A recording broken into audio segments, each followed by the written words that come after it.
Idan baka yi subscribe ba, idan baki subscribe ba, to maza a garzayewa an tayo a suburbudo a kafta mana subscribe, haka zalika a mazgi wannan hatimin na kararrawa ta yadda akwai da yaushe da muka dora sabon dauka za a sanar da ku a daidai wannan lokaci. Yan arewa ya kamata mu dinga tunanin nan, mazan mu ni ban san ina muka samu wannan abun ba. Wai kace in ka auri yarinya, na ga wani ne ya faɗa yayi wani right of kai. Wai in ka auri yarinya first night ɗinku wai in baka ga jini face-face a bedsheet ɗinka ba, ka auri gaibi. Ina ka samu wannan abu? Da Allah ku daina magana, in ka san baka da ilimin abu da Allah mu daina magana akai. Wallahi ko za san me ake cewa virginity ba. In ka ɗauka wai sai ka ga jini a bedsheet ɗinka kace ne mace take ce. Wait, why are we so much concerned about this virginity of a thing? Idan ma ka aure ta as a virgin, it only lasts for one day. After that day, shikenan she's no longer a virgin. Tana da hankali, me ya amfanin ki ma if you're a virgin baki da hankali baki san me yake na addini ba.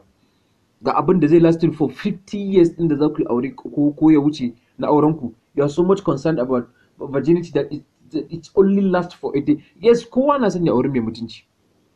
Ba wanda bai son ya aure mutum ne kirki mai mutunci. Amma kai, are you a virgin?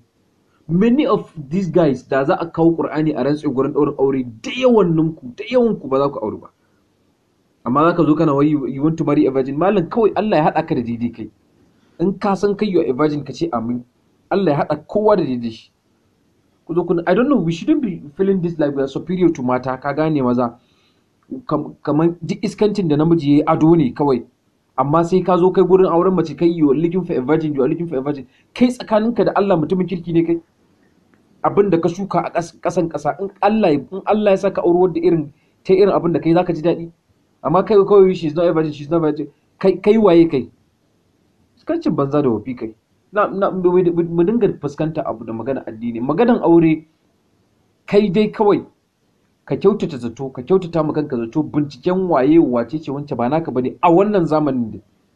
Ka kyautata halayyarka, ka kyautata tsakaninka da Ubangiji, Allah kuma sai ya kare ka ga wacce zai baka. Amma za ka iya zuwa ka aure islamiyyar matuni ka je ka aura da lauje cikin naɗi. Kawai kai dai ka tsarkake zuciyarka, kai ma ka gyara tsakaninka da Ubangijinka. Aure kawai ka sa ibada zaka bauta ma Allah. In kai zuciyarka mai kyau ce ka sare zaka aure mutum mai kirki kawai shikenan. Idan baka yi subscribe ba, idan baki subscribe ba, to maza a garzayewa an tayo a suburbudo a kafta mana subscribe, haka zalika a mazgi wannan hatimin na kararrawa ta yadda akwai da yaushe da muka dora sabon dauka za a sanar da ku a daidai wannan lokaci.